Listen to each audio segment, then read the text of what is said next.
오랜 시간 지켜보면서 한 가지 분명해진 것이 있다. 강대국의 압박이 항상 의도한 결과를 낳지는 않는다는 점이다. 지금 우리가 목격하고 있는 것은 정확히 그런 역설이다. 미국이 동맹국들을 더 강하게 압박할수록 그들이 중국을 향해 돌아서는 속도가 빨라지고 있다. 1월 16일 베이징 인민대회당에서 벌어진 장면이 이를 상징적으로 보여준다. 시진핑과 마크 카니 캐나다 총리가 악수를 나누며 새로운 전략적 동반자 관계를 선언하는 순간 워싱턴의 계산은 완전히 틀어졌다. 불과 몇 년 전까지만 해도 화웨이 먼관저우 사건으로 얼어붙었던 중국과 캐나다 관계가 하룻밤 사이에 해빙 국면으로 접어든 것이다. 이 장면이 갖는 의미를 제대로 파악하려면 2018년으로 돌아가야 한다. 당시 캐나다는 미국의 요청으로 먼관저우를 체포했고 중국은 즉시 보복에 나섰다. 캐나다 시민 2명을 구금하고 캐나다산 유채씨 수입을 중단했다. 양국 관계는 최악의 상태로 치달았다. 그런 캐나다가 지금 중국과 손을 잡는다는 것이 어떤 의미인지 워싱턴은 제대로 계산하지 못했던 것 같다. 더욱 놀라운 것은 이런 전환이 얼마나 빠르게 일어났는지다. 불과 몇 달 전까지만 해도 캐나다는 중국산 전기차에 100% 관세를 부과하고 중국 기업들의 캐나다 진출을 제한하는 정책을 펼치고 있었다. 하지만 트럼프가 관세 카드를 꺼내든 순간 모든 계산이 바뀌었다. 캐나다 입장에서는 중국이 더 이상 위협이 아니라 필요한 파트너로 인식되기 시작한 것이다. 이런 인식 변화의 핵심에는 경제적 현실이 있다. 캐나다 경제에서 대미 무역이 차지하는 비중은 75%에 달한다. 만약 미국이 25% 관세를 부과한다면 캐나다 경제는 심각한 타격을 받을 수밖에 없다. 반면 중국과의 무역 확대는 이런 충격을 완충할 수 있는 대안을 제공한다. 중국은 이미 캐나다의 두 번째 무역 파트너이며 관계가 정상화되면 그 비중은 더욱 커질 것이다. 이 변화의 배경을 이해하려면 트럼프 행정부가 만들어낸 압박 구조를 들여다봐야 한다. 2025년 재집권 이후 워싱턴은 중국에 대한 견제를 명분으로 동맹국들에게도 무차별적인 관세 압박을 가하기 시작했다. 캐나다에는 25% 관세, 중국에는 60% 관세를 부과하겠다고 선언했다. 여기에 캐나다를 51번째 주로 만들겠다는 발언까지 더해지면서 오타와는 근본적인 선택의 기로에 서게 되었다. 하지만 이런 압박이 과연 효과적인 전략이었을까? 워싱턴의 계산은 간단했다. 충분한 압박을 가하면 동맹국들이 결국 굴복할 것이고 중국과의 거리를 더욱 벌릴 것이라는 논리였다. 하지만 현실은 정반대로 흘러가고 있다. 압박을 받을수록 이들 국가들은 미국 의존도를 낮출 방법을 적극적으로 모색하기 시작했다. 특히 주목할 점은 트럼프 행정부가 보여준 예측 불가능성이다. 그린란드 합병을 추진하면서 덴마크를 비롯한 유럽 8개국의 관세 부과를 위협했다가 며칠 후 철회하는 모습을 보였다. 이런 변덕스러운 정책 결정은 동맹국들로 하여금 미국이 더 이상 안정적인 파트너가 아니라는 인식을 갖게 만들었다.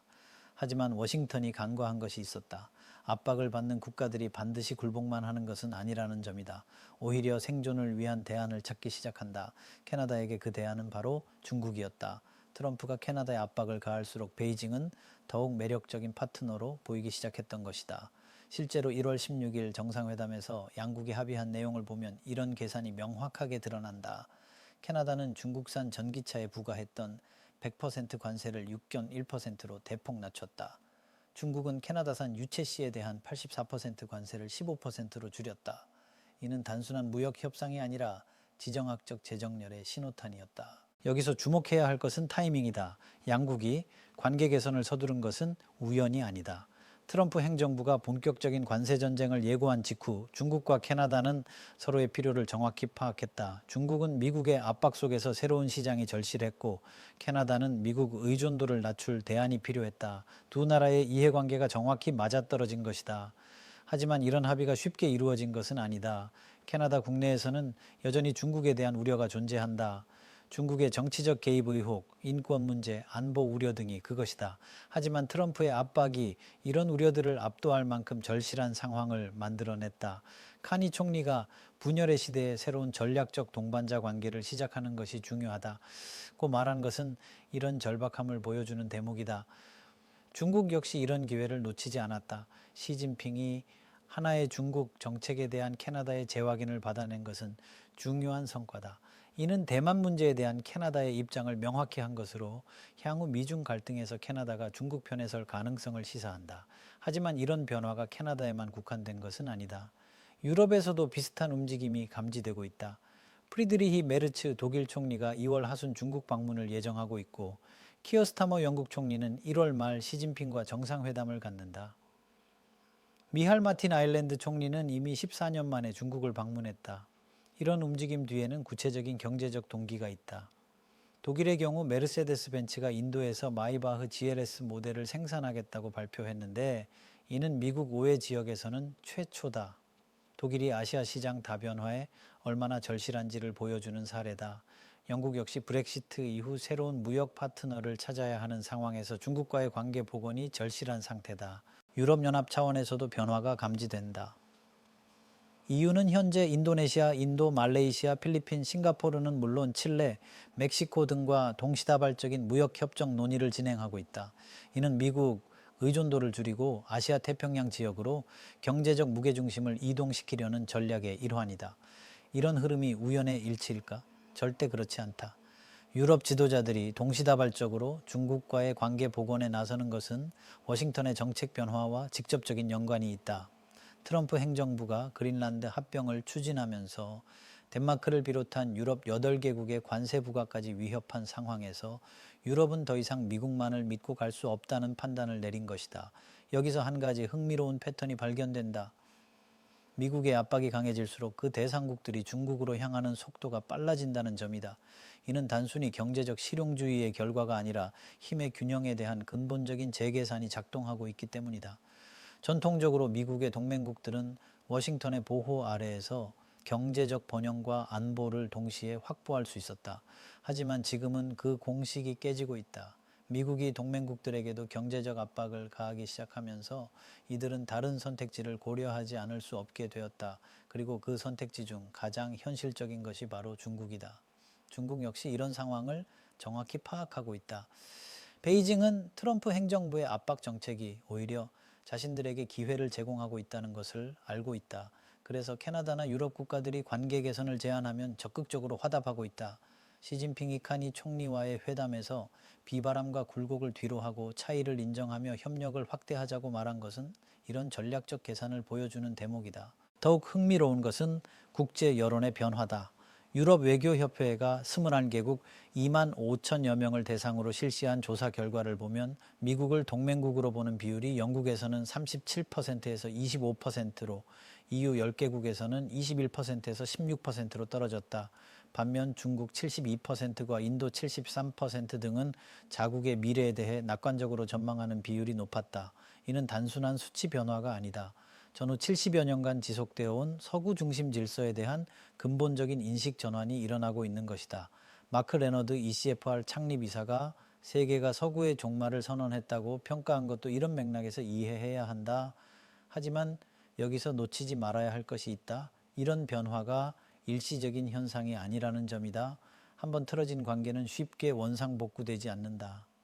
캐나다나 유럽 국가들이 중국과의 관계를 복원하면서 얻게 되는 것은 단순히 새로운 시장이나 투자처만이 아니다. 그들은 미국 일변도였던 자신들의 외교적 선택지를 다양화하게 되는 것이다. 이 과정에서 가장 중요한 것은 인식의 변화다.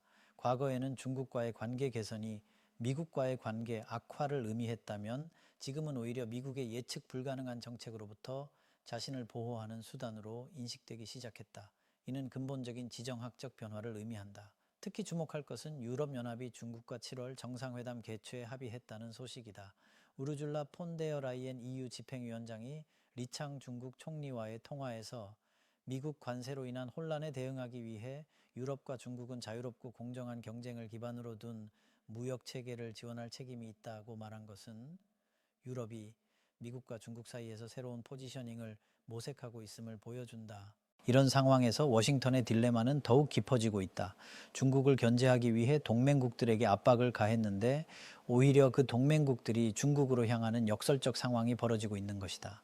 트럼프 행정부가 그린란드 관세를 철회한 것도 이런 딜레마를 보여주는 사례다. 유럽의 반발이 예상보다 거세고 중국과의 관계 개선으로 이어질 가능성을 우려한 결과로 보인다. 하지만 이미 변화는 시작되었다. 한번 열린 판도라의 상자는 쉽게 닫히지 않는다. 캐나다와 중국의 새로운 전략적 동반자 관계 선언은 단순한 수사가 아니라 새로운 질서의 전조로 읽어야 한다. 양국은 이제 경제뿐만 아니라 교육, 문화, 에너지, 심지어 다자주의 수호에서도 협력하겠다고 명시했다. 더욱 우려스러운 것은 이런 변화가 연쇄 반응을 일으키고 있다는 점이다. 캐나다의 사례를 본 다른 동맹국들도 비슷한 계산을 하기 시작했다. 만약 미국이 자신들에게도 무리한 요구를 한다면 중국과의 관계 개선이라는 카드를 사용할 수 있다는 것을 학습한 것이다. 이는 미국의 협상력을 크게 약화시킬 수 있다. 과거에는 동맹국들이 미국 외에 대안이 없었기 때문에 어떤 요구든 받아들일 수밖에 없었다. 하지만 이제는 중국이라는 대안이 있다. 이는 미국이 동맹국들과 협상할 때 훨씬 신중해져야 한다는 것을 의미한다. 여기서 간과하지 말아야 할 것은 기술적 측면이다. 캐나다가 중국산 전기차 관세를 대폭 낮춘다는 것은 단순히 자동차 무역의 문제가 아니다. 전기차는 배터리, 반도체, 인공지능 등 첨단 기술의 집약체다. 캐나다가 중국의 전기차 기술에 문호를 열었다는 것은 곧 중국의 기술 생태계에 편입될 가능성을 의미한다. 이는 미국이 그동안 구축해온 기술 동맹 체계에 균열이 생긴다는 것을 뜻한다. 화웨이 5G 장비 퇴출, 반도체 수출 통제, 틱톡 규제 등을 통해 중국 기술을 차단하려던 미국의 노력이 동맹국들의 이탈로 인해 효과를 잃을 수 있는 것이다. 또한 공급망 재편의 관점에서도 중요한 변화가 감지된다. 중국이 캐나다산 유채씨에 대한 관세를 84%에서 15%로 낮춘다는 것은 농업 분야에서의 새로운 공급망이 형성된다는 의미다. 캐나다는 이를 통해 미국 시장에 대한 의존도를 줄이고 중국은 안정적인 농산물 공급처를 확보하게 된다. 하지만 더 중요한 것은 에너지 분야의 변화다. 캐나다는 세계 4위의 원유 생산국이자 세계 2위의 우라늄 생산국이다. 만약 중국과 캐나다의 협력이 에너지 분야로까지 확대된다면 이는 글로벌 에너지 지정학에 상당한 파장을 일으킬 수 있다. 그렇다면 이런 변화가 한국에는 어떤 의미일까? 한국은 미국과 중국 사이에서 가장 복잡한 입장에 놓인 나라 중 하나다. 안보로는 미국, 경제로는 중국에 의존하는 구조에서 캐나다나 유럽의 선택이 주는 시사점은 크다. 특히 트럼프 행정부가 한국에도 방위비 분담금 증액과 무역 재협상을 압박하고 있는 상황에서 다른 동맹국들의 대응 방식은 중요한 참고가 될 수 있다. 하지만 한국의 상황은 캐나다나 유럽과는 다른 복잡성을 갖고 있다. 북핵 문제, 중국의 사드 보복 경험, 반도체 등 핵심 산업에서의 미중 경쟁 등을 고려할 때 한국의 선택지는 더욱 제한적이다. 그럼에도 불구하고 다른 나라들이 보여주는 제3의 길 모색은 한국에게도 시사하는 바가 크다. 특히 주목할 점은 한중일 3국이 3월 30일 제13차 경제통상장관 회의에서 트럼프의 관세에 대응한 공급망 협력 강화에 합의했다는 사실이다. 이는 동북아시아 차원에서도 미국의 압박에 대한 공동 대응이 모색되고 있음을 보여준다. 한국 입장에서는 중국, 일본과의 협력을 통해 미국 일변도 정책에서 벗어날 수 있는 여지를 확보하는 것으로 해석할 수 있다. 또한 아세안 국가들의 움직임도 주목해야 한다. 베트남, 태국, 말레이시아 등은 이미 중국과 미국 사이에서 실용적 균형 외교를 펼치고 있다. 이들 국가들의 경험은 한국이 양자택일의 딜레마에서 벗어나 다원적 외교를 구사하는 데 참고가 될 수 있다. 지금 우리가 목격하고 있는 것은 단순한 외교적 셔플이 아니다.